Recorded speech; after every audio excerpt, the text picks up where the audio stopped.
გამარჯობა მეგობრებო, მე უკვე თბილისში ვარ, ეხლა ჩამოვედი.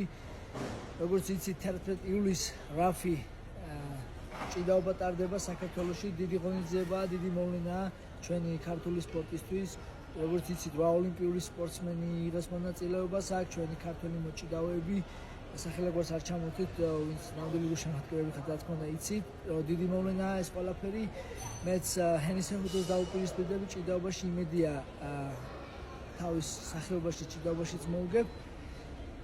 და რავი, მოკლედ შეგიძლიათ ვიყუროთ, გულშემატკივროთ, როგორც კი დიდი ღონისძიებაა, დიდი მოვლენაა და ბევრი სახელოვანი ტიტულოვანი მებრძოლი იქნება თბილისში და მოკლედ წარმატებები ყველა სპორტსმენს, წარმატებები საქართველოს და არ გამოტოვოთ ეს მაგარი სანახაობა. მე სამწუხაროდ ბევრ აქტიურობას ვერ გავაკეთებ ამ მომენტში, უნდა მომზადო ამ შეჯიბრებისთვის, სასტუმროში ვიქნები და ესეთი კვირა მაქსიმალურად კონცენტრირებული ვიქნები ჭიდაობაზე, რადგან იქეთ შტატებში მხოლოდ MMA-ზე ვარ ორიენტირებული და ახლა უნდა დავუთმო ჭიდაობას, რომ წავედით აბა სასტუმროში დავფინავდები და ვარჯიში იწყება დღეიდან.